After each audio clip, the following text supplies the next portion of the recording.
কি এবার পাহাড়, সমুদ্র না জঙ্গল? ঘোরার মজা দ্বিগুণ হবে যদি থাকে মুখরোচক, আপনাদের সব সময় সফরসঙ্গী।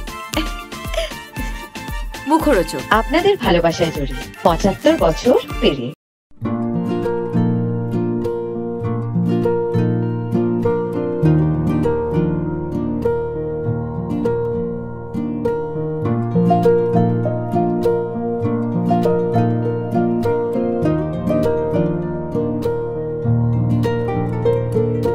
দুঃখ আঁকতে পারে তোমাকে, তবু তুমি খুঁজে নাও আলো। আলাপ করে দিই ঈশিতা মুখার্জি। আমাদের একটা বিয়ের একটা গান হয়েছে অমিত চট্টোপাধ্যায়ের সুরে, একটা বিয়ের গান আছে আমাদের ছবিতে, সেটা ঈশিতা গেয়েছে। এবং একটা ছোট্ট গান আছে আনন্দ লোকে, সেই গানটাও একটা স্কুলের পড়াকালীন বেলার একটা গান আছে, সেটাও ঈশিতা গেয়েছে। দুটো গান ঈশিতা গেয়েছে। রণজয়ের কথা বলে দুখানা গান আছে, যার মধ্যে একটা অরিজিৎ সিং গেয়েছেন, একটা গেয়েছেন সোমলতা আচার্য। তো আপনাদের আজকে আমরা রিলিজ করছি গানগুলোকে, 3টে গান আমরা রিলিজ করে দিচ্ছি আজকে।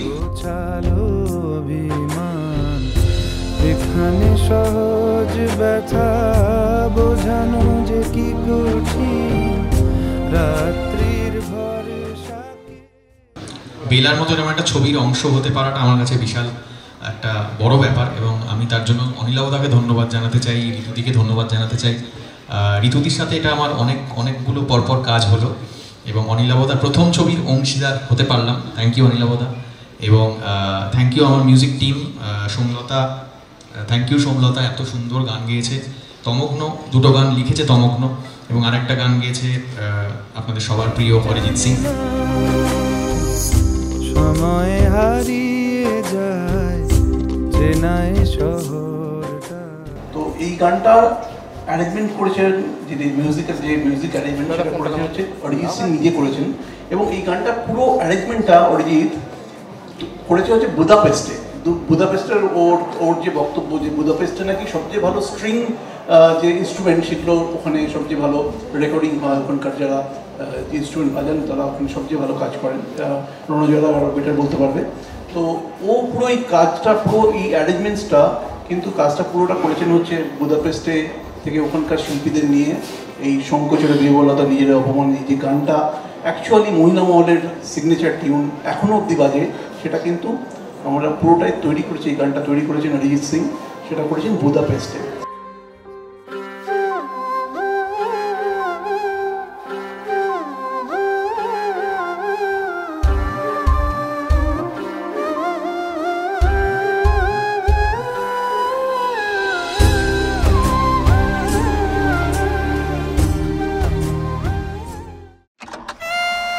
মায়েরা এবং বোনেরা, মহিলা মহল নিয়ে আবার এসে গেছি তোমাদের বেলাদি।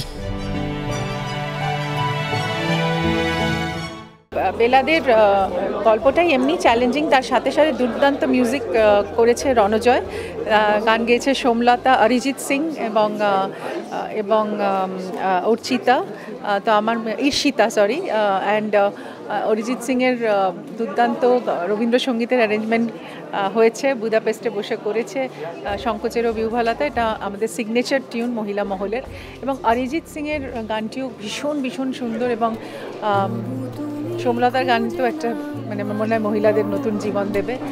পৃথিবীর কানে কানে বলো আজ নিজেকে বেসেছি বড় ভালো।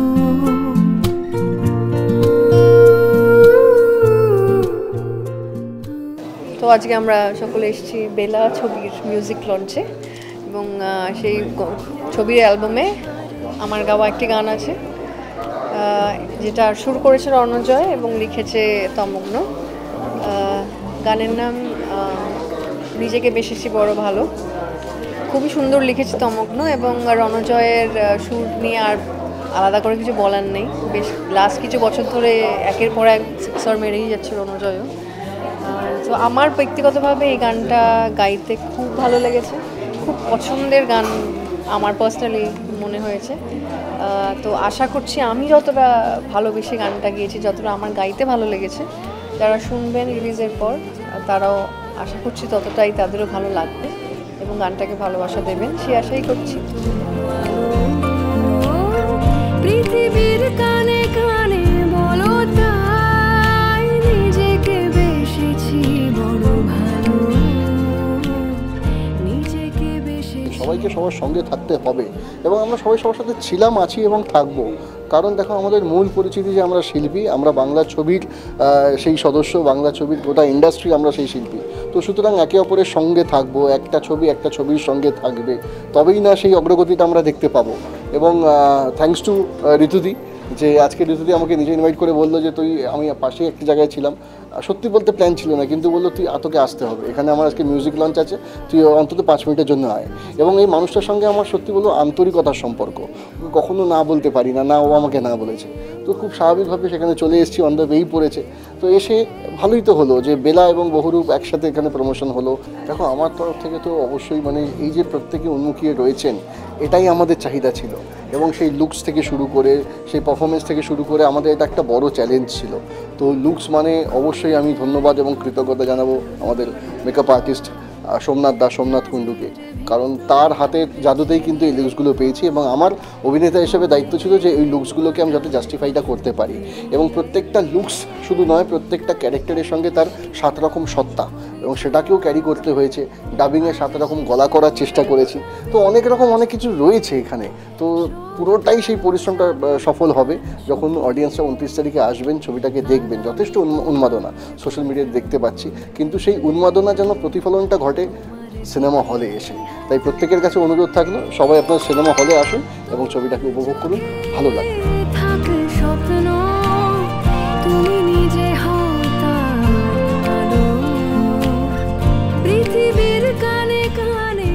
অরিজিৎ সিংয়ের একটা গান এবং সোমলতা আচার্যর একটা গান আজকে আমরা শুনতে পাবো বেলার মিউজিক রিলিজ।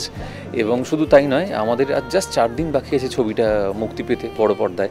তার আগে এটাই বোধহয় শেষ অনুষ্ঠান প্রচার বলে আমার মনে হয়। তো আমি একা নই, আমার সঙ্গে যারা আমার কো আর্টিস্ট এখানে আছেন, বাসব দত্তা, বুলবুলি, বাকিরাও, তো সবাই খুবই এক্সাইটেড। ভীষণ আশাবাদী। একটা হাইপ তৈরি হয়েছে লোকের মধ্যে, লোকে জানতে চাইছে, এখনকার প্রজন্ম যে বেলা কে ছিলেন, বেলা দেখিয়েছিলেন। তো সেই হিসেবে দেখতে গেলে, এবং যারা জানেন বেলা দেখে চেনেন, তারাও কিন্তু বলছেন যে হ্যাঁ, ছবিটা হলে গিয়ে দেখব। নদীরা চুপ ঘুমোয় ঢেউয়ের প্রাণ পেরোয় মন।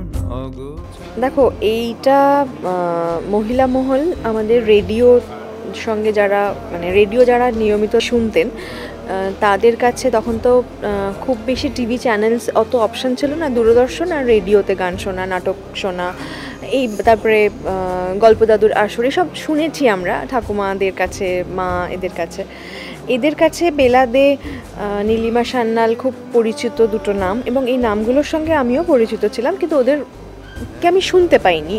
হয়তো এই কাজটা করতে করতে ওদের সম্পর্কে অনেকটা জানতে পেরেছি, ওদের জীবনের যে স্ট্রাগল, বিশেষ করে বেলাদের জীবনটাই যেভাবে গল্পটা এগিয়েছে, ওনার একদম সেই ছোটোবেলার সময় থেকে বিয়ে, তারপর শ্বশুরবাড়ি থেকে বেরিয়ে আসা, এসে নিজের একটা জায়গা তৈরি করা রেডিওতে, এবং বেলাদের মহিলা মহলে একটা কি বলবো, খুবই মহিলা মহলে বেলাদের খুবই জনপ্রিয়তা ছিল সেই সময় দাঁড়িয়ে। এবং আরও অন্যান্য মহিলাদের তিনি ইন্সপায়ার করেছেন। তার রেসিপি নিয়ে অনেকে হোটেল খুলেছে, ব্যবসা করেছে। এখন তো প্রচুর ইউটিউবে রান্না লোকে দেয়, ফুড ব্লগ করে। তো সেই সময়ে দাঁড়িয়ে তারা সেটা করতেন, এবং একটা কি বলবো, নিজের পায়ে দাঁড়ানো, একজন মহিলার পরিবারের বিরুদ্ধে গিয়ে নিজের পায়ে দাঁড়ানো, নিজের পায়ের তলার মাটিটাকে শক্ত করা, সেই যে লড়াইয়ের পুরো জার্নিটাই আর কি রয়েছে বেলাতে। এবং সেখানে নীলিমা সান্যালও একটা অংশ হয়ে রয়েছে। এবং ওই যেটা বললাম যে সব সিনই আমার বেলাদের সঙ্গে নীলিমা সান্যালের বয়সের অনেকটা তফাৎ ছিল। নীলিমা সান্যাল ছোট বেলাদের থেকে, কিন্তু ভীষণ বন্ধুত্বপূর্ণ সম্পর্ক ছিল দুজনের, আবার দিদি বোনের মতো অনেকটা। অনেক বাধার পথ পেরিয়ে কালকের শিরোনামে তুমি ঝড়, আজ শেষ হয়ে যাবে আজকে। আজকের এই মুহূর্ততে সব কিছু ধরা রয়েছে, নিজেকে বেসেছি বড় ভালো। এই কথাটা যে একজন নারীর মুখে কতটা যন্ত্রণার পর আসে, আর নিজেকে ভালোবাসলে যে গোটা জগৎটাকে ভালো রাখা যায়, সেই লড়াইকে কুর্নিশ করে বেলা। বেলা এমন একটা ছবি যেটা না দেখলে কিন্তু বোঝা যাবে না কোন সময়কে, কোন ইতিহাসকে, কোন লড়াইকে এবং কি সামান্য উপকরণ নিয়ে জীবনটাকে সাজিয়েছে বেলা। তাই প্লিজ আগামী 29শে অগস্ট আপনার সব থেকে কাছের প্রেক্ষাগৃহে রিলিজ করছে বেলা। আসছে বেলা, শুধু আসছে আসছে, অপেক্ষার অবসান। দেবী পক্ষের আগে প্লিজ সবাই আসুন, বাড়ির সবাইকে নিয়ে, সপরিবারে, সব থেকে বড় সদস্য থেকে সব থেকে ক্ষুদে সদস্যকে নিয়ে। সুন্দর সুন্দর গান রয়েছে, সুন্দর মুহূর্ত ধরা রয়েছে। পরিচালক অনিলাভ চট্টোপাধ্যায়ের প্রথম বড় ছবি, অসাধারণ একটি ছবি। প্লিজ আসুন, খুব ভালো লাগবে।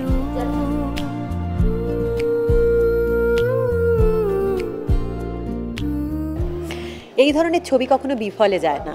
এই ধরনের ছবির তো বিশেষ কোনো টার্গেট অডিয়েন্স হয় না, এটা সবার জন্য। কারণ তুমি হয়তো জানো না তোমার মায়ের কি লড়াই ছিল, তোমার মা হয়তো জানেন না তার মায়ের কি লড়াই ছিল, তুমি জানো না তোমার দিদির কি লড়াই, তুমি জানো না তোমার আগামী দিনে যে সন্তান আসবে তার কি লড়াই।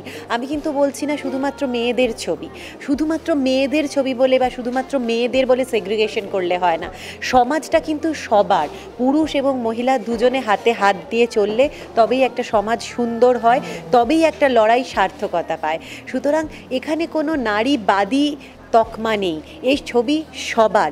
যে বাবা নিজের মেয়েকে আগামী দিনে একটা জমি দিতে চাইছেন, এ ছবি সেই বাবারও। যে ভাই চায় যে নিজের বোন সমাজে 5 জনের একজন হয়, এ ছবি সে ভাইয়েরও। যে মেয়ে চায় যে আমার মাকে আমি জায়গা দেব, এ ছবি সেই মায়ের, সেই মেয়ের। এ ছবির কোনো আলাদা টার্গেট অডিয়েন্স নেই, এ ছবি সবার। কারণ লড়াই আমার, আপনার, আমাদের সবার। সবাইকে দেখতে হবে কে কীরকমভাবে লড়াইটা লড়েছিল, জানলে তবেই তো নিজের লড়াইটা মজবুত হাতে লড়তে পারবো, তাই না?